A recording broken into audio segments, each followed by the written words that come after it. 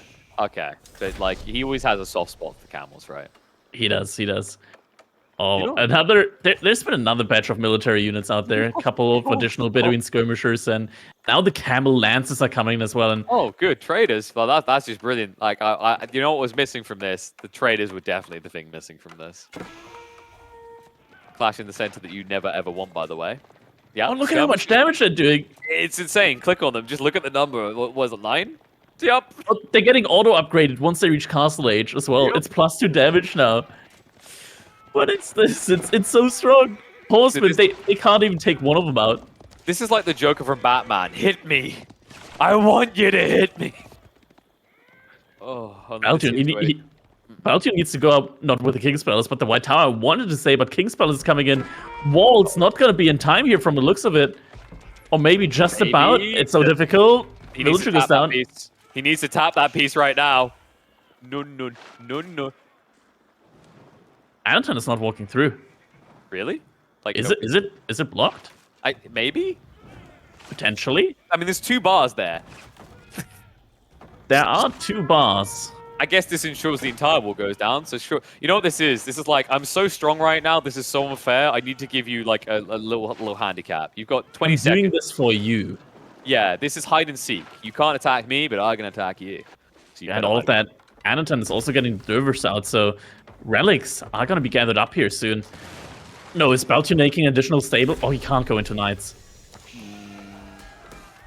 Really? Oh, no. Really? Okay. I mean, Baltune's the pro, right? Like, he's got someone in mind. I don't know if it's just getting quickly to the next game, because keep in mind those knights, not only are they going to have an issue against camel lancers that will absolutely slap the cheeks off of them, also those Bedouin swordsmen are still going to get bonus damage against you because you're melee. Problem. Yeah, this is going to be difficult. I mean, Baltune, he's only got 8 farmers out. I don't think he went onto the deer yet, so maybe he's got some additional food sources there that he can go for. He's going onto them now. And there we go, camel lancers. Lots of armor on those units. First couple knights are coming out as well now for Baltune. Sorry, continue. Hey. I'm literally writing to the devs right now about this. Now, the camel lancers, they have a little bit less health, and they do a little bit less damage. They have slightly more attack speed, so the knights don't do too terribly against them. Oh, look at that. Even the dervish has the camel unease aura on him. Yeah, he's bossing right now. And remember that that's essentially... You got to think of this Civ as having a similar pace to the Roost when they go for relics, right? You don't get it on tech up unless you choose to go into the logistics, but it's the speed with which you move out and secure these relics. And also, the mass heal makes it actually quite bloody hard to kill them when they're running away. All right, Baltune, though, stabilizing for now. He's on 2 TC. Anotand, he's only on 1 TC, but he is getting a couple of free villagers out every now and then with that trade landmark. So for now, he's gotten himself a nice little 2-villager lead with the ones that he's taken down so far. Now it looks to be an infantry mass coming out from him as he's massing up Gulams together with those camel lancers. Dude, if Baltune manages to turn this around, man, like, tip my hat to him. Because, like, the opening of this game was... I mean, it's the Ibids, right? Like, it's what people have been complaining about right now, this Civ. But right now, like, you know, it's not the worst of positions. He did get away with going King's Power, so he is going to scale Eco. The issue is he needs to keep blocking out these relics. Like, if Anotand gets 4 or 5 relics on the map, that means all these casinos are just going to pay for themselves. And that's going to scale him at a pace that will allow him to kind of keep up with you as the game goes deeper. Yeah. Baltune is getting his farm transition up behind all of this, at least, so food income is going to be looking not so bad for him. Mind you, he is on 2 TC, so he is investing 300 food per minute into Villager, just to be able to keep producing them from the 2 TCs. Anotand, he's only on 1 TC, so he doesn't have to invest as much right now. Upgrades coming in as well. Mind you, with the IU bits, with your golden age buff, yeah, you get plus 50% research speed at golden age too. Crazy. So yeah, he's getting the veterancy upgrade in very, very quickly on his archers. This is... Wait, is that 4 tickets of Villager? That is 4 tickets of villagers. He could just get he could just get 8 villagers. He's just licking the gold for it right now. He can get 8 villagers out. My God, this landmark, it's good. It's a good landmark. I could build a TC, or I could just ask my dad, RNGesus, to bless me. Look at that though. Just when he wants to probably get that, he's running out of his main gold in his base. He has to move out now. If he's not getting that gold in like the next 2 minutes, the tickets are gonna go away. It's fine, dude. He's getting all his shekels from the relics. I think he's actually just gonna get it off passive gold. Oh, the mangonel is coming out now as well, though. That's gonna be difficult to hold. He hasn't pressed the buttons yet. Maybe he's just thinking, like, maybe second mangonel is better value here, right? Like, who needs villagers when he's about to lose a bunch? Oh my god. He actually has no good answer to this mango. The Mandranik. The Mandranik can go for the fire attack, and the fire... Oh, does take a lot of damage here, though, from the TCs. Has to be careful. Interesting. Like, I mean, he knows what the TC was, though. It feels like just an outright misclick there from Anotand. There's no way he's trying to cause the farms. If he does reach those farms, that fire shot is vile.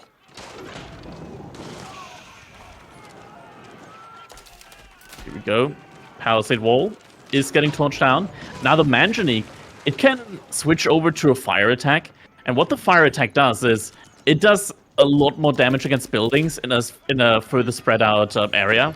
It's like so it's not as good against units, but you can take down farms incredibly quickly with it. So like normally you do, there you go. It's 12 instances at 2 base damage, but it gets, I think, plus 12 against buildings. It is insane the damage this thing will do. Show that bad boy respect. Just look at the health on the King's Palace already. Watch that farm. Is it firing onto the mangonel right now? I don't think so. I think mangonel might be slightly out of range. He's hitting everything but right now, and it looks like Anotand is kind of milking it for all it's worth. The only reason the damage doesn't look that significant is because there is a repair crew behind this. That's the good news, at least. This Mandranik will not scud the villagers. The dive might, though. Camel's willing to engage with this, means the Knights are doing less damage. You could look to turn the mangoes now onto the crossbow mass. In fact, maybe Anotand is getting a little bit over-ambitious here. If he waited for 2 or 3 of these mangoes, it could be a big deal. Instead, he's forced to cancel that second. A lot of TC fire, though, now onto the Archer's end. Looks like Baltune, slowly but surely, is taking a winning fight here. Destruction value, 4,000 compared to 1,600 now. Now, keep in mind, behind this, the 4th relic's on the way home for Anotand, and we have to remember that 10 villages were idle throughout all of that. So, like, yes, it's a big destruction value, but a lot of idle time, which does kind of add up. And the reason I'm huffing the Hopium right now, it's not the Hopium. I just know what this casino can do.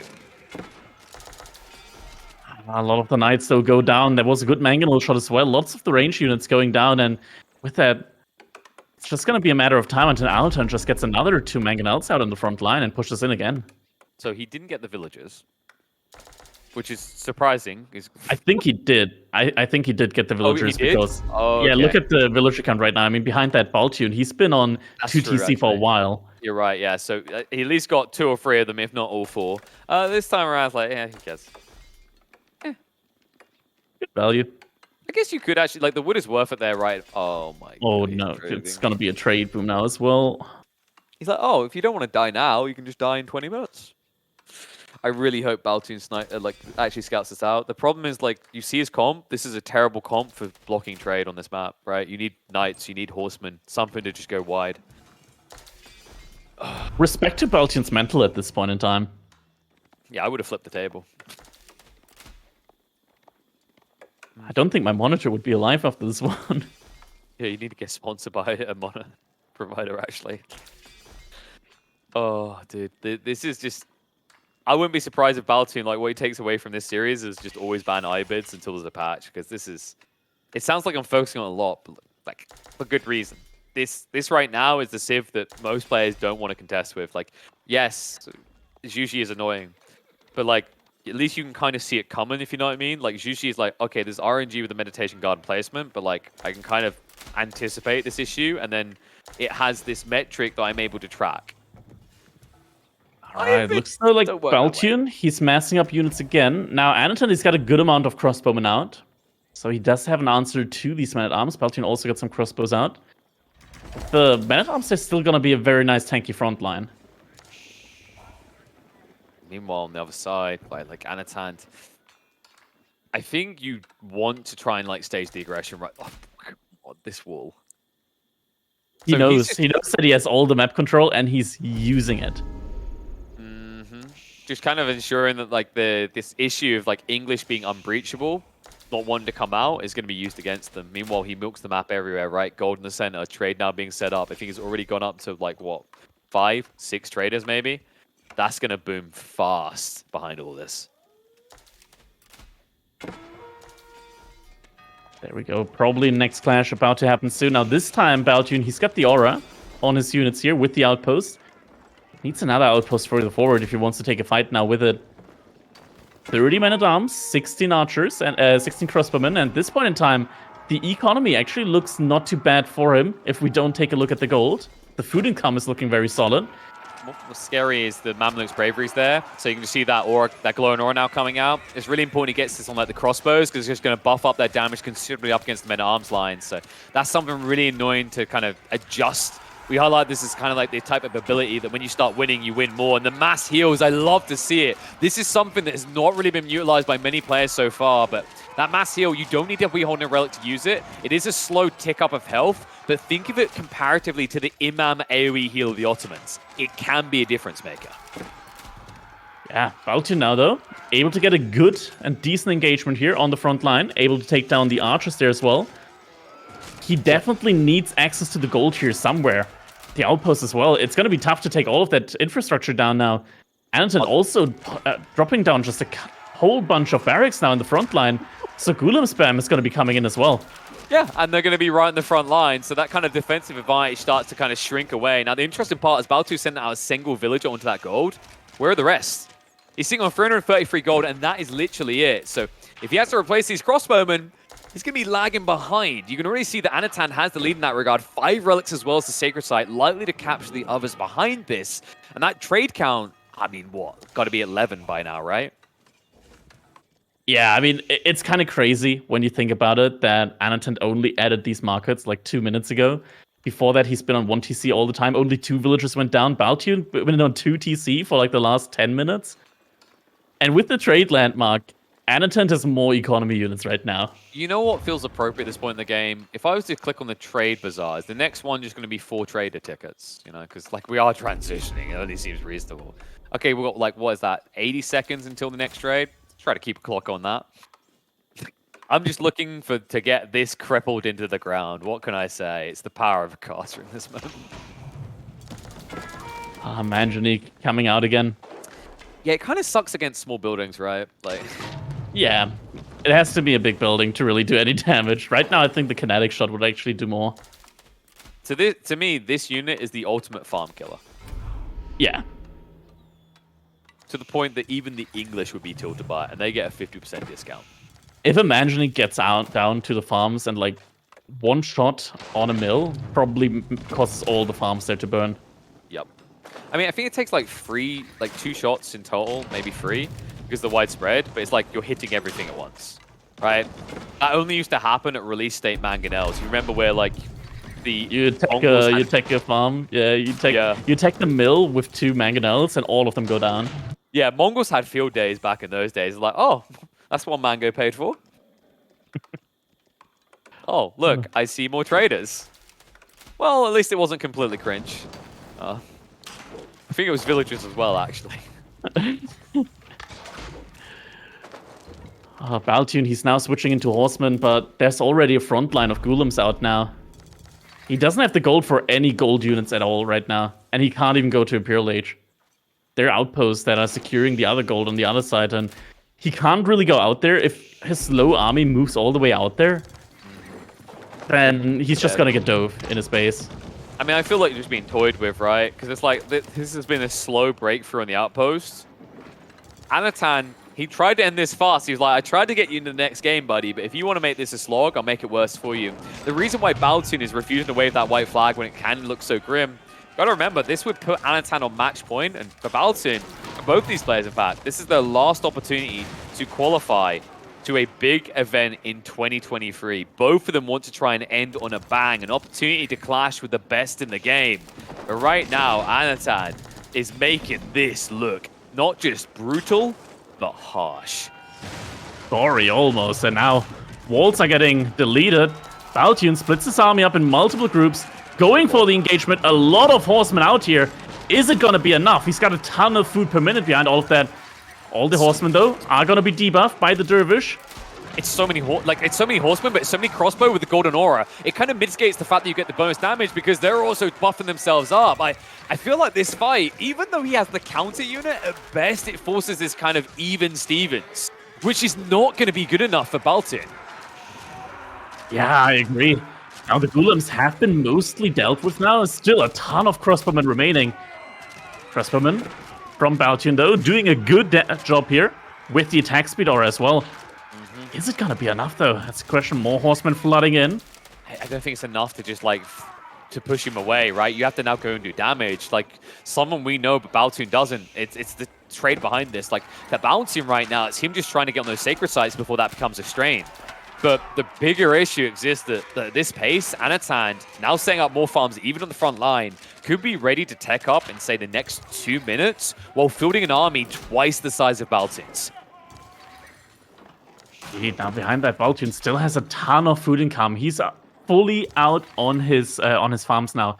Food economy looking absolutely beautiful for him. Only issue is no gold at all. Whenever he wants to make men-at-arms or crossbowmen, he has to sell food for it. Yep. And that only works for so long. And what that also allows is Anotand to buy food, potentially. Yeah. I love that you pointed that out. It's something easy to forget, because we've talked before about rigging the market because you know your opponent wants something. But like this is the opposite. Because you know he needs to do this sale, you're like, oh, I don't mind if I do take that bargain. Oh, yeah. Now, Mandanik has come out. Yeah, I'm pretty sure like he's realizing that actually, you know, wood's kind of coming a bit weird as well for Baltune. So you could just kind of mass Golems and then protect the mangonels, right? And that counters everything Baltune has. So problematic as we move into the forward infrastructure. Baltune not really with a clear answer here. Like it's almost like he's trying to save up a bit of food, but every time he considers maybe trying to be a bit greedy, everything has to pile back into production. Also being annoying here. It's interesting because you kind of have to play the Ibids this way, because compared to the Abbasids, their eco is worse in the late game, right? Because they get less from the Golden Age gathering tech, and they don't have all those like beautiful techs such as the 8% extra resource drop-off that you get with Abbasids. So it's kind of like we see these surges, especially around Tradewing, but once you reach peak economy, there are better civs out there. Yeah, that's true. That's true. Still, all of the tempo that they're getting until then, it is very strong currently. It's the type of civ I think a player like Anotand will love, because Anotand is all about exploiting these very clear timings in the early mid-game, and the Ibids lean heavily into that. And we're leaning heavily into that Sacred Site timer now, below the 6-minute mark, and I mean, I don't really know what Baltune's play is. Well, I do, but I don't like it. It's going to try to box you.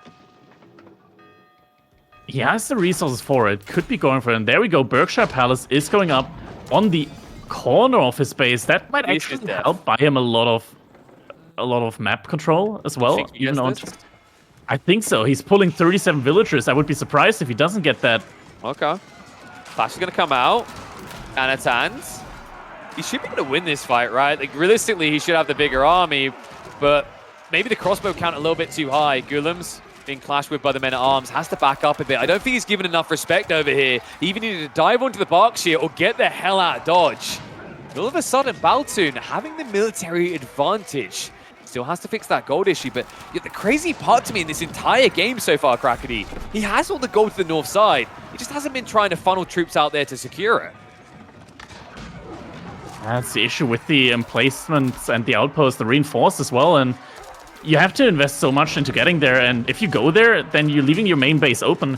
And now, for the first time in a while, Baltune looks to be able to push out. He's getting the enclosures now, and with that, gold might finally start trickling in. Getting that Berkshire here as well means a lot of map control out there on the side. All the reinforcements from Anotand are going to start getting sniped here. Yeah, the other problem here is the Sacred Site time is still going. So, like, Anotand, check what he's doing. He's saving up. He could think about getting Imperialized, but I think that would actually kill the game right now. You've kind of flipped the script in a weird way. Your best play, funnily enough, is just go Sacred Site, play Long Castle, because the reality is that Baltune still hasn't fixed his gold issue, right? He's got some upgrades coming on the Men-at-Arms, but where's the crossbow upgrade here? You're relying heavily on crossbows and horsemen, and neither of them are getting their elite status anytime soon. Oh, dude, that was such a nice play.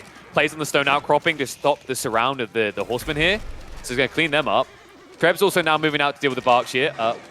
We're a little bit close farther. We seem to be being attacked by the Berkshire right now. Yeah, it's taking a good amount of damage from that one. Man-at-Arms also moving out to that. Trebuchet is going to go down. This is getting so damn messy right now between these two. Baltune, he's lost like half of his crossbows. Like, look at the numbers right now. The numbers are definitely starting to thin out now. He's finally got the enclosures in, so gold is starting to trickle in for him. True, but at the same time, like, he still has to breach through this location. I'd love to see Anotand just, like, harvest for a keep. Just kind of park it right here in the center. Because right now, it's very difficult to see Baltune going anywhere else in the map to break out, right? Like, he's kind of forced into this funnel point. You already highlighted that when you highlighted that he couldn't go north to secure the gold. Oh, I didn't even notice that. Anotand actually got the Imperial Age at one point as well. Oh, wait, did he? Are we just... He did. He's Imperial Age. We don't see it in the UI, in the caster UI. Of course. We can blame this one on Capture Age. So he was teching up behind this. Can we check what he went with? I think he actually went with... No, not the Desert Military Raiders. Wing. Yeah, but he didn't go Desert... He got all the upgrades. Look at his units. It's all the blacksmith upgrades. Yeah, he went for Master Smiths, but here's the funny thing about Master Smiths. Master Smiths is kind of weird, right? Because it only gives you the current age's upgrades. So, like, you get 2,000 resources worth of upgrades instantly, but you pay 3,600 resources. Yeah, but you also get access to all the elite technologies, right? It's still nice. It's still very, very nice. Which is, I agree. It's nice that you get it instantly. That's the cool side. I think that's Anotand's mindset. This is one of the few games I think you'll see it in, because the logic here is it gave him this booster to control the Sacred Site choke point, because now Baltune can't move out. He's only got 2 minutes left. Like, it's funny. The other day, I was literally saying on stream, it's like the worst choice you can make out of all the techs. But I think Anotand has actually found the one situation where Master Smiths pays off. Sacred Site timer keeps ticking down further and further, and yeah, these walls from Anotand just really, really constricting Baltune with his choices of being able to move out. Now these Rams, I mean, they're just trying to make their way through the outpost, right? Try to break through here, but the issue I'm seeing right now is Baltune needs military mass lead. The only reason it looks like he's holding is because the Berkshire is assisting. This fight will move away from the Berkshire soon. It's going to have to. 1 minute and 20 seconds left on the clock. Berkshire now focusing onto the Manganique. But I think the upgrade on the Manganique for the health and the siege truck is already through, so it's not taking as much damage right now. It's a mere tickling. Like, actually right now, it feels inefficient that you're attacking the Mango, because it means the rest of the army is just full health, right? It's kind of one of those weird situations where you know you need to get rid of it, but the way it holds you hostage, you're just allowing the rest of the units to get better trades. Now a minute away from Sacred Site victory. We're going to see a decap attempt here by a few troops. Instantly answered out by Anotand, though. 50 seconds away from Anotand being on match point. 45 seconds left, and now Baltune's going for it. Trying to take the Sacred Site, but the military count is... The advantage is on Anotand's side here. And the upgrades as well. Yeah, I think this one's kind of cooked right now. The speed at which the elite army tactics is coming through, that's the power you were talking about the IBIS. That 50% research speed increase really is going to be a key difference maker here. Baltune still just denied a gold. You can actually see him on that right side. He's got all the blue pips nearby, but no one grabbing the gold source that he could probably benefit from heavily. But it's too little too late. 5 seconds away. GG's going to get called. Anotand will make it 3-1. And now Baltune, fire under his ass. He better get dancing. Indeed, match point now for Anotand. This was a tilting game, even to watch. I must say, the Ayubids just choking Baltune out there.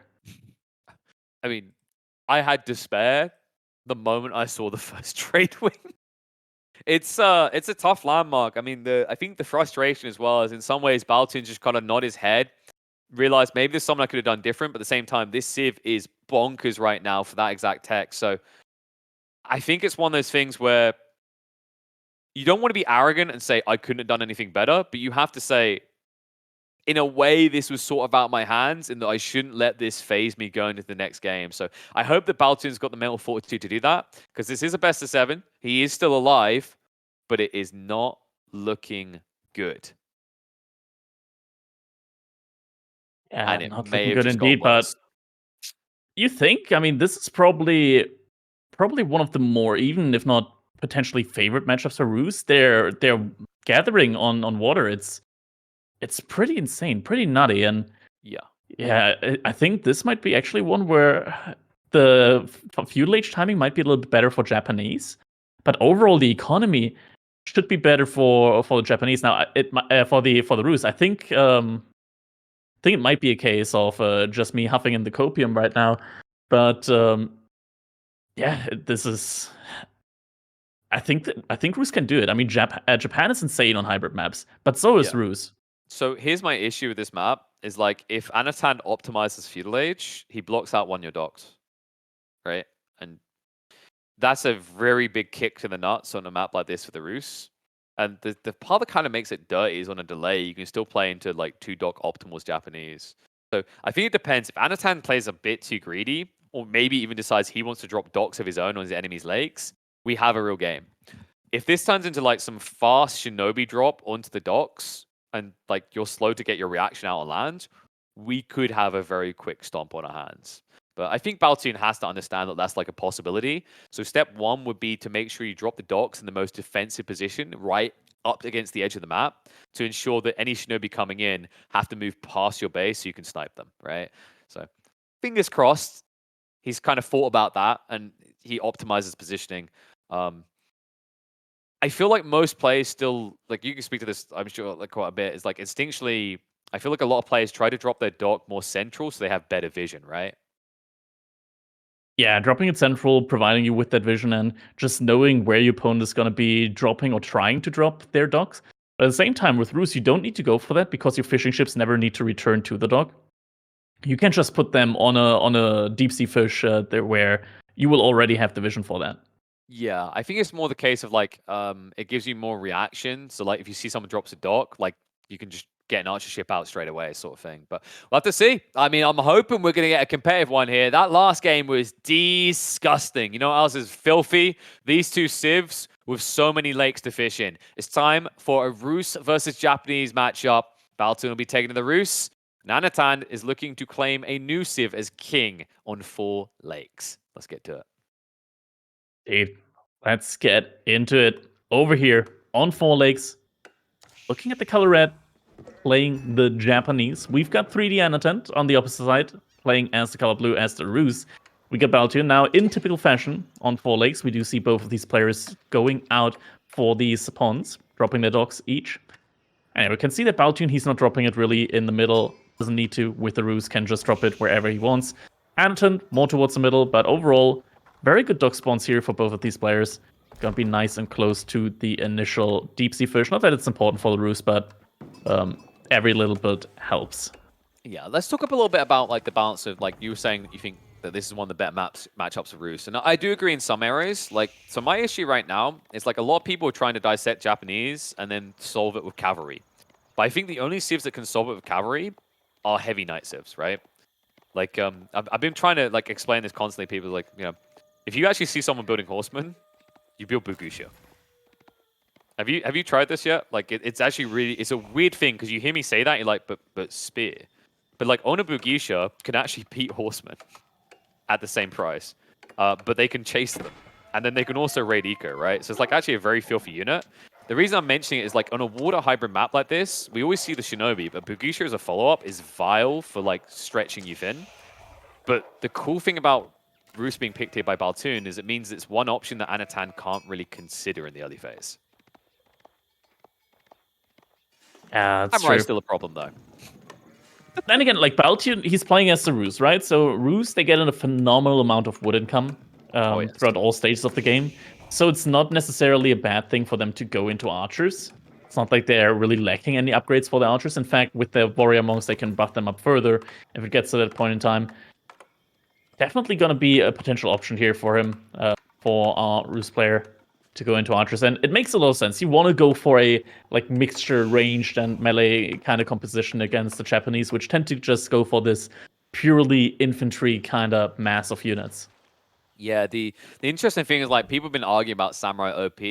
I can kind of feel the fury in that. My take would be I could see a reasonable kind of like nerf to the Samurai being their base damage is 1 lower, and that compensates for the melee attacks. Because like, I don't. Have you done the maths on this? Like I was doing it with HRE, which is like the premium MAA Civ, right? With all the buffs, Japanese Samurai actually do more damage. Which Yeah, is can be quite insane. You get the Adachi and all that good stuff, and yeah, it's just really good. I think the main thing that really makes the Samurai so strong for the Japanese is their food economy. Just having all of these buffs for both the berries and then the farms later on in the game, and getting a lot of free farms with the Kura Storehouse, it all adds up, and to the point where you can just pump out so many Samurai. And in the end, it tends to be the number of units out in the game that kind of then determines how the fights are being taken. It's gotten to the point where Japan have such a good food income, able to spam so many units that they just go for these infantry only composition instead of like mixing it up with some ranged units as well. Yeah, it's almost like the only time I see a stable drop for Japanese is because they're going for that like kind of almost cheesy let's spam daimyo and get early knights sort of build, right? So the thing for me is like I don't want them to nerf Japanese too hard. I actually think like the way that Japanese have all this versatility is almost like what I want out of more civs with the unique identity, right? It's like it's actually refreshing all these cool unique units Japanese get. But I think like my worry is quite often when people see this type of civ, the instant reaction is nerf, nerf, nerf, nerf, nerf. I agree Ozutsu need to be nerfed. No, I'm putting my hands up. As a Japanese lover, like I'll admit that unit is insane. But like there's other elements of play that I'd rather look at and see as inspiration for how we fix existing civs so that they have that same kind of dynamic play available to them. Yeah, I think the weird thing with Ozutsu at the moment in the game is that they're like this ranged gunpowder unit, but they also have a good amount of ranged armor. So usually like hand cannoneers, they don't trade as well into archers or longbowmen. Ozutsu do. They got a ton of ranged armor. They don't mind fighting against longbowmen or anything like that. I actually like the idea of just melee being the counter, right? Like I just take away all their armor because they start with like, is it 6 melee and 6 ranged? I think. I think it was 4. Nothing too crazy. Usually at that point in the game, though, you have 6 total, right? Yeah, you're right. Yeah. You have 4, but usually like you've got Tech 2 upgrades because we're talking Imperial here. So you have 6, and then I think they have like 160 health. I want to say 155, something like that. It's very high. 160, yeah. Yeah. And then the other crazy part is like as a damage output, they have splash damage. They get the banner menorah, right, from the Yumi, and then they get gunpowder. It's just kind of nuts, right? Like I think they got like 52 or something crazy like that. It's a very high number, maybe like 45. Yeah, it's similar to the Imperial Guards, right, from the Shuri's Legacy at the moment. And the truly crazy thing about them is just how many you can get out of them for free with the landmark, where you get these stacks every now and then, and you can just fire them out. And at one point, you just like forget redeeming it all the time. You've been making Ozutsu normally the entire time. You just press a button a couple of times, suddenly you get 20 Ozutsu out again. Yeah, I think it's like 42 or 45. I'm trying to remember the exact number. Like once you got all the upgrades, it's still pretty damn high, and they have 6 tower range. But like I think it's critical to keep the ranged armor because like I like the idea that they have that ranged armor because they can dive keeps, right? Which is good.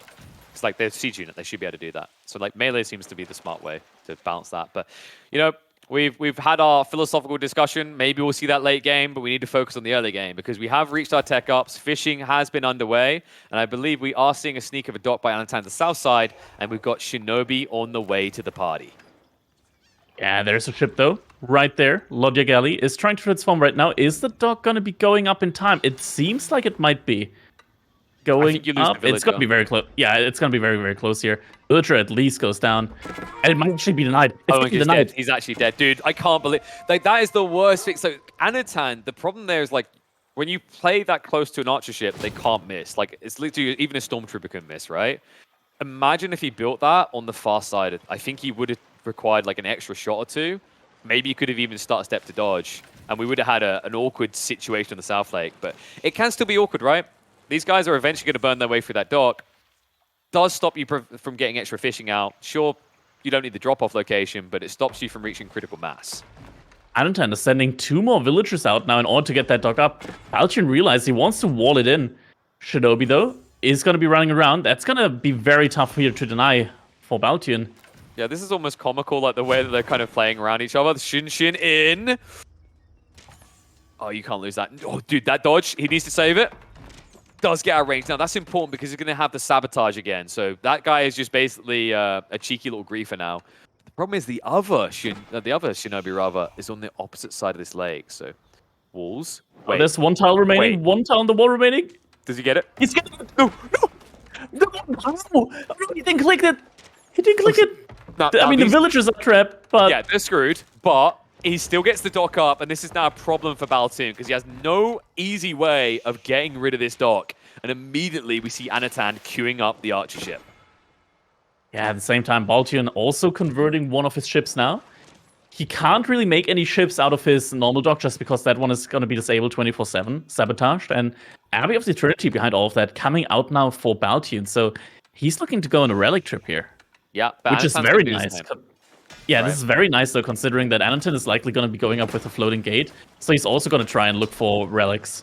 Oh, he even gets a village in return, so it makes it a bit better for him. It's still 2 for free exchange, so you're happy if you're Baltune, even get the archer ship straight away due to the spring orb. But now we see the floating gate. Now, the floating gate is kind of a problem right now. This thing is insanely good. I also think that in some ways, the alternative feels insanely bad.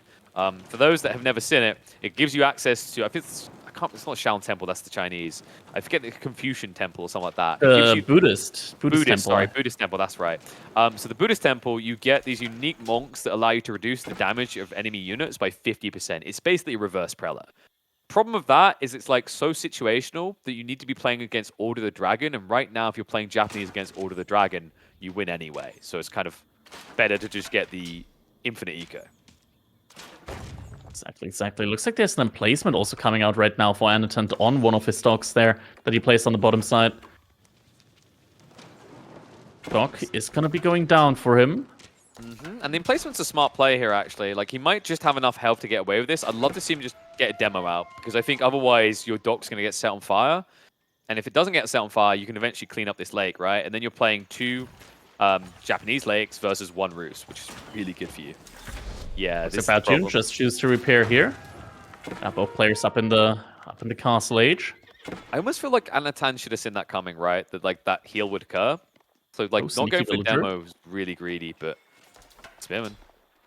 I mean, this was a good read, by the way. Anotand was prepping these spears before he even started his tech up, so he understood what Baltune's play was. So I'm going to try to block him from getting those relics, which is critical because Anotand already has himself a priest to go after it too. Knight lose some HP, but Baltune already has the warrior monks out, so he is going to be able to heal that one. Yeah. And he's able to get the relic right from the Shinto priest. That feels bad if you're Anotand right now. It's even worse. Look at the floating gate. Anotand didn't bank the Yoroshiras yet.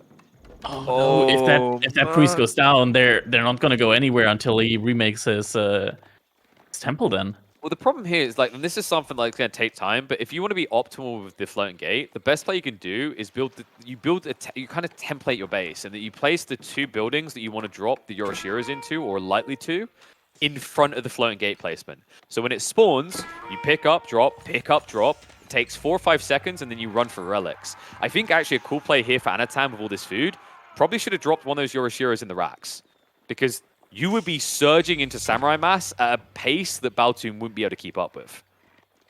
Oh, Relic is getting snagged here. Wololo coming out, but that's a lot of spearmen. Anotand, though, choosing not to go for it.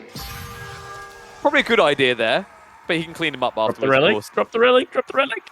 No, don't tell me what to do. You're not my dad. All right. So he's still got another one heading north side there.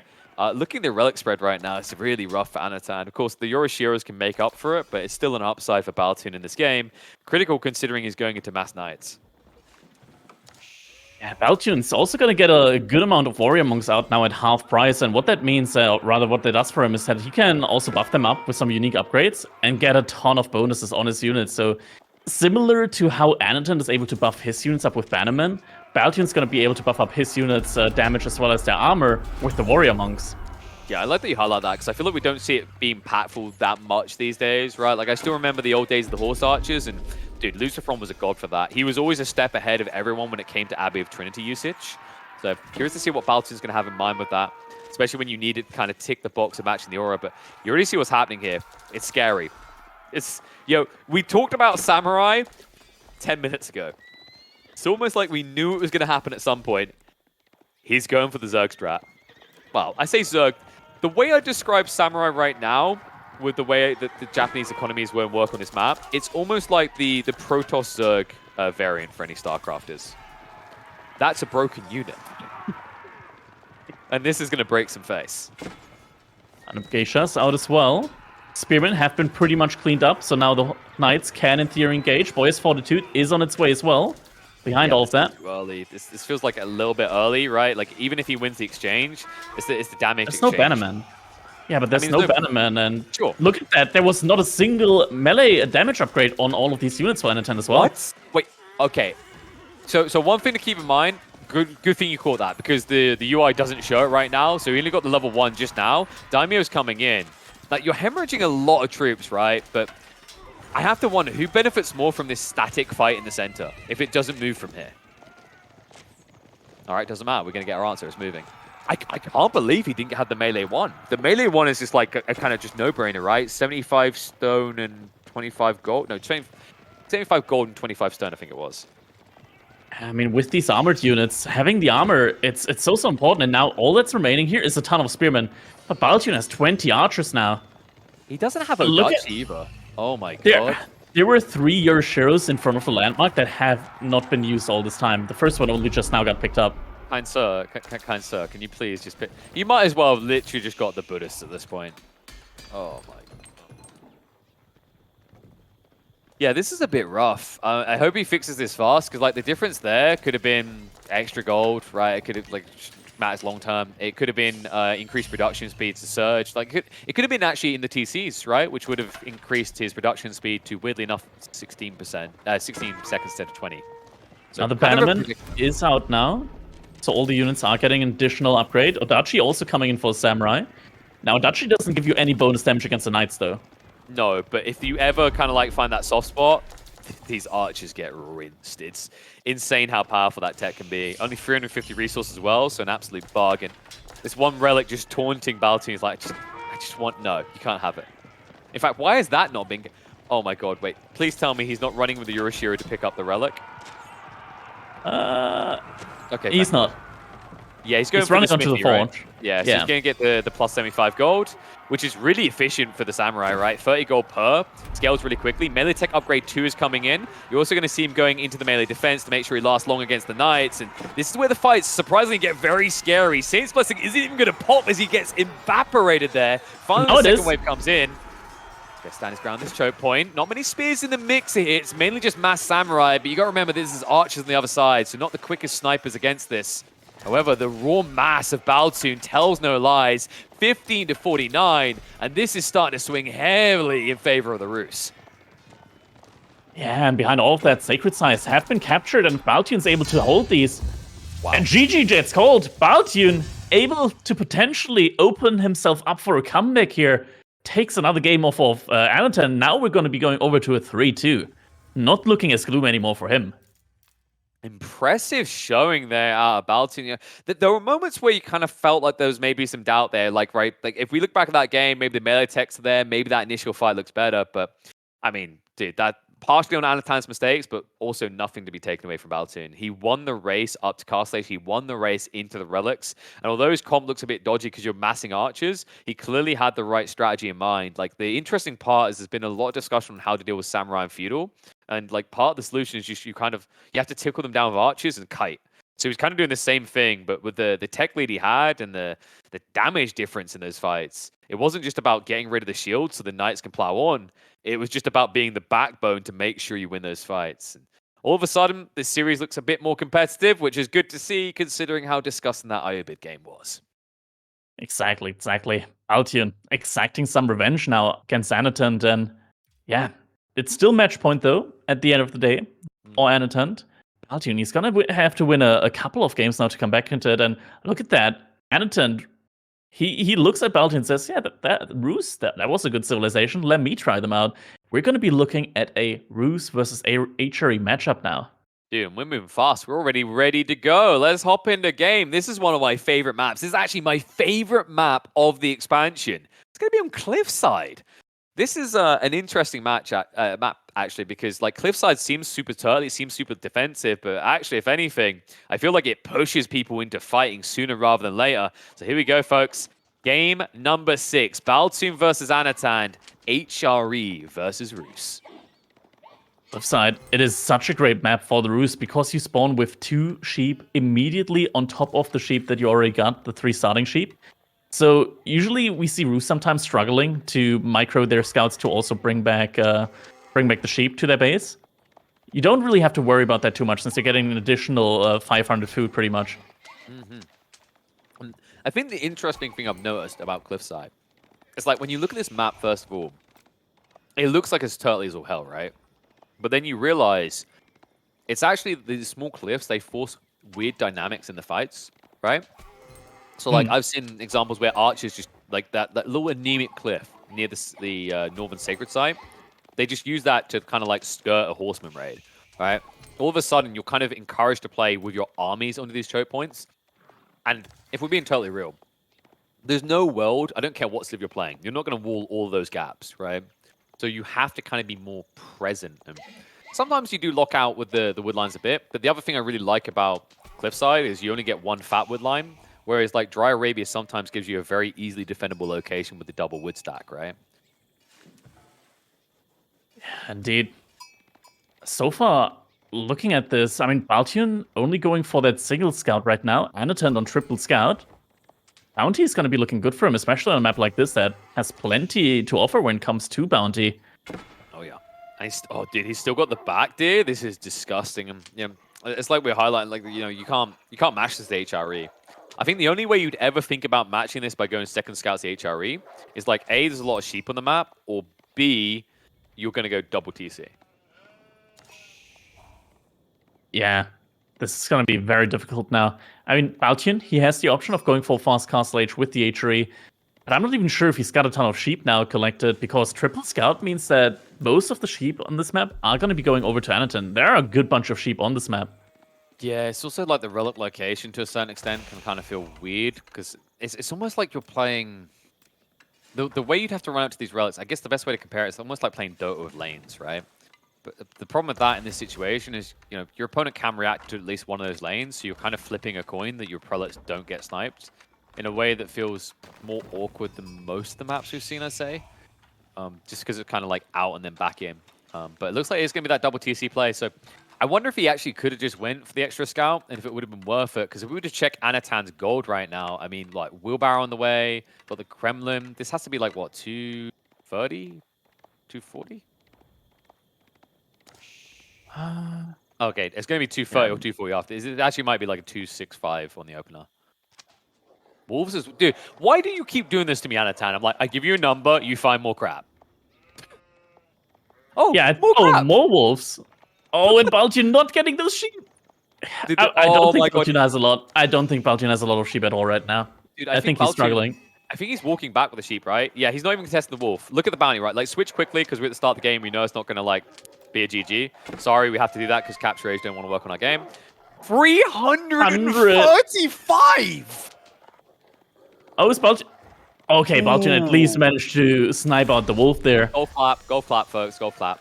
I think the wolf on the north side died already, right? So that is going to be 335. So he won't be able to get 500 off of the boars, but, I mean, high trade house is quite popular. And in fact, if you look at the north side of Anotand's base, there's a premium high trade house placement. Yeah, and all of that. I mean, Baltune, he's got 5 sheep remaining on his scout. He just needs to break. No. Are you kidding me? What? You hate to see that in a match point. So he's playing blind HRE against Rus. This is one of those civs you can't be blind against, right? You know what I'm talking about? Where, like, if he does that fast castle build and Anotand's pulling a full feudal, you're dead. You're just instantly dead. You maybe get one relic and then die. And at the same time, if, let's say, the Rus is going, like, multi-TC and you're playing super paranoid, you also miss your optimal timings. This This is a scary game right now for Baltune.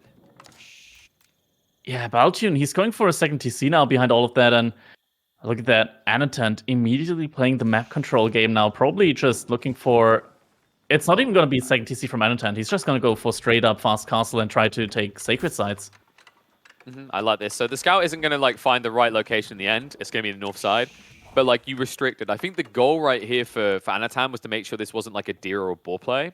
So that, you know, sure, he's still going to get to castle age, right? But it's not off the back of that improved gathering rate, right? Like what has the Baltune secured with this? More wood, which he already had. And more gold, which he already had? I guess it protects the Archon Chapel from the other side, but... Sure, but like, are you really ever, as like, let's say Roos goes all in with feudal archers. Are you ever walking to the backside of your opponent's base to push into his base? You never know. He might be walking all the way around trying to find damage and then noticing, oh, I can't attack from the other side. So it does help. It does help quite a bit, but this is still a very, very tough situation for Baltune, even considering that he has no scouting vision at all. And Anotand is just mercilessly walling him out right now, just making such great use off of all this map control that he's gotten now with that scout dying. And yeah, this is... How do you feel when you see someone go to TC HRE and immediately farms? Do you ever feel like good about that? Or does it kind of feel like, wait, wasn't this TC meant to secure food? It makes sense going for the farms because... with the influence of the Archon Chapel, you're getting so much more food than you would be instead of getting going for deer and stuff like that. So with the farms, I don't mind that. I think that's totally valid to go for it. It pays off really quickly compared to walking all the way out to deer. No, that's fine. I agree. It's like it's standardized like HRE play, but it almost feels like usually you want to try to like milk a bit of extra food because it's like if the goal is pure fast castle, then like going farm transitions, it is standard play. But if you are on the clock like this, which look at Anotand's resources, you are 100% on the clock. Like the cost of these farms, even though they're going to pay back 40% faster than other civs, is still the difference between your timing and Anotand's, right? Like that's pretty freaking scary. Yeah, and he is now going to be able to click up. It's going to be the Abbey of the Trinity, so it is going to be a very, very quick relic pickup game. I think the only way for Baltune to play this is to maybe go for a Burgrave Palace and just try to go for like that 2TC economy and try to rush it in, but this is so tough. Is he putting him in a camp? He's actually walling him in. Like he is. He absolutely is. Do you remember how we began this map by me saying it's actually not easy to wall the entire map? Anotand must have heard that. It's like, challenge accepted.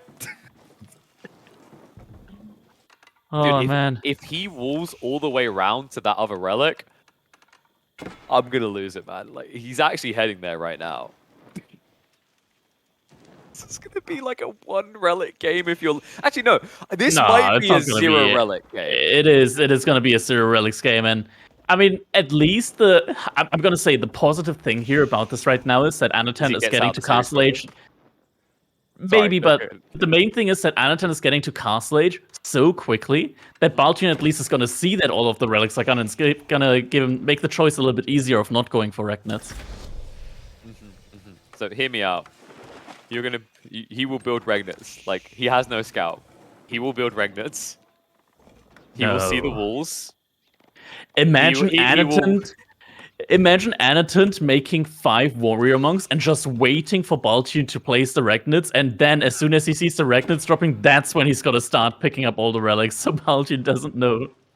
No, hear me out. So Baltune, he's gonna build Regnets because he's blind, he's got like no scout. He's gonna like build this worthless landmark. He's gonna discover it's worthless. He's then gonna take the samurai sword he took from the conquered Japanese last game as a souvenir, and he's gonna Sudoku. GG.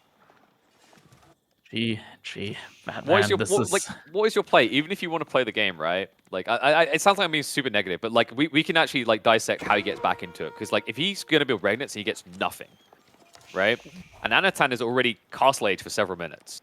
The reality is, you need something big to claw your way back in. So like, let's try and explore, because I don't want this to be it's over. Because I always hate it when it becomes that. It does happen in RTSs. But let's try to discover the way back for Baltune. Well, the way back for Baltune is to realize that Anotand walled to a deer carcass. He's then going to go for professional scouts on the bottom side, and with that, he's going to open up a hole in the wall for Anotand. Actually, never mind. I think Anotand realized that, and he's walling out the deer carcasses at the Okay, reset. This is well. getting too negative. Go again. How is Baltune getting out of jail? Yes. I think we need a better lawyer than no one call Crackedy for legal advice. Oh no, he's making barracks. He's going reckless. Oh my god, he literally just got a Burgrave worth of racks. Okay, he stopped. He cancels them. He still got 2 of them.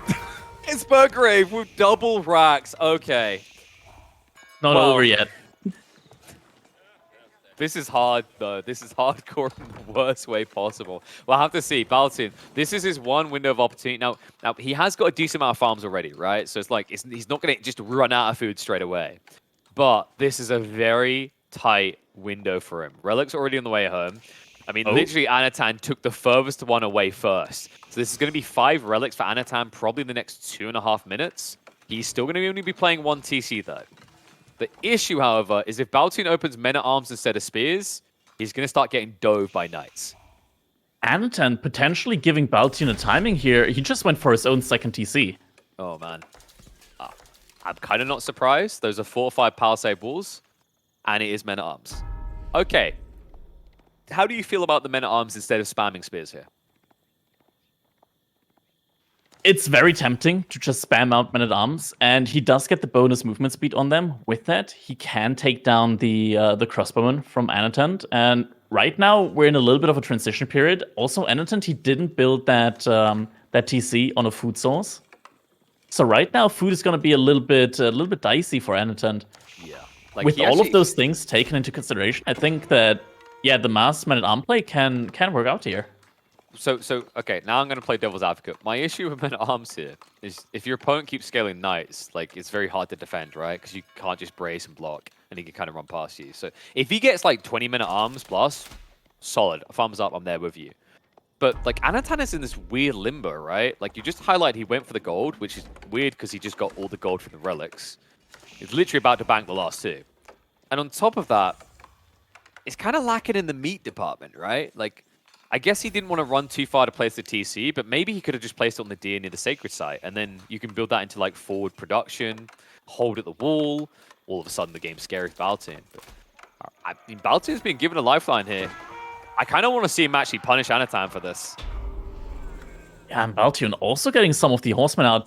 So far, Anotand, he went for the relics first instead of the sacred sites. I think after taking the first sacred site that was all the way on Baltune's side, I think he should have then first taken all the sacred sites before picking up the relics, just to get that timer in like 2 minutes earlier than what it is right now.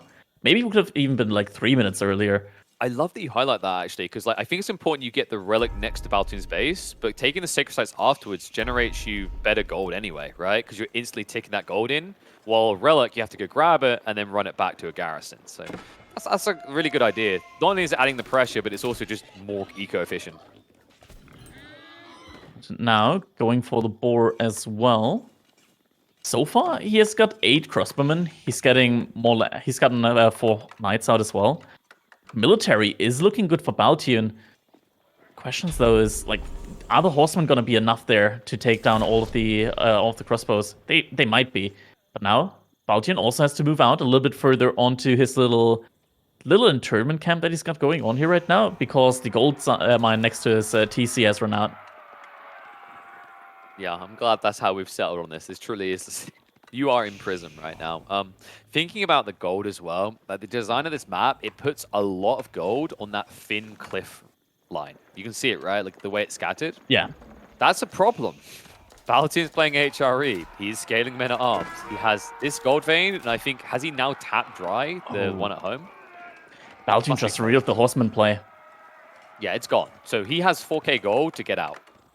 Right? Buy yourself a good lawyer, break free fast. Anotand's also investing a lot into these warrior monks right now, which is definitely nice play. I don't see it often enough where people that go for the Abbey of Trinity then start massing up those horsemen non-stop. You save up so many resources with them, and they're a really good unit for the price. They actually take down horsemen, so they're better cost-wise there. No, this is a bit weird. Like, Anotand was slow to react to this, right? It's kind of interesting how far back he's been sitting. An opportunity to clash here. Knights have to just cycle away. They get hit in the face by a bunch of torches because that's still a thing. Crossbowmen are going to spread out. Just try to start a step away, but they haven't got the Saint's Blessing anymore. Nice rejuvenation coming in there. Nicely done by Anotand. As you highlight, like these things, they're just efficient frontliners against the men-at-arms. And that means the crossbows are now starting to get good exchanges. And remember, Baltune, like the runway is short on this, right? Like this is not a marathon for him. This is a sprint to break out, and he needs to be fast. Now, the front line has started to thin out, but so does it. But there's not many units remaining for Baltune as well. Still has a good bunch of men-at-arms, but now we're at... Oh no, they've been called. They've been called. No, the Gremlins, we forgot about them. Okay, so this is one of those moments where like you break out of like the internment camp, and then the spotlights go on, and you just hear the cocking of like rifles, and you're like, oh. And then you just turn around and walk back in willingly, and then they close the gate behind you. There are worse camps where they don't give you that option, but we don't talk about these here. Jesus, Crackedy. I was trying to be reasonable here. I was like, get back in your nice, very cozy little cells where we give you like, 50 channels on TV and, we feed you maybe once or twice a day. But you went there. We're not gonna further go on that one. No, we're not gonna dive deeper. Very nice prison, very glamorous as you'd expect for the HRE. Oh, and just double to make layer. Sure, yeah, we got to put another padlock on that door. Double layer going out now. Jesus, how is Baltune supposed to break out now? So what we do is we break out the other side, and then we come out, and we hear the cocking the rifles again, and we turn around and we go back in.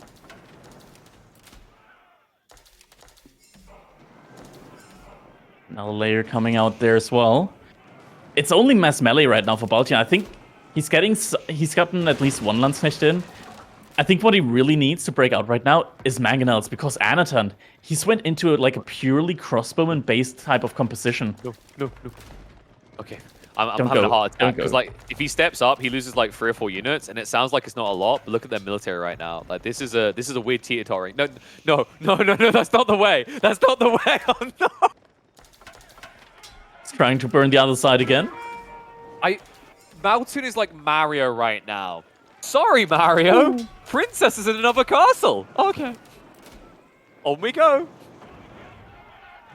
I mean, maybe he can break through. This doesn't feel that fast, right? This is going to allow time for Anotand to get in position. The issue here is that Sacred Site timer is still ticking down. More Gremlins are on the way, by the way. Front line's thin, but the brace is going to come out. Nice pullback, gets the Saint's Blessing out, and then keeps the Monks alive. And the Horsemen just don't know what to do with themselves right now. Langstecker going down, there's no cleave there. And this is looking grim. Anotand now with a 1.5 lead on the military. Soon to be a double up. This is looking done.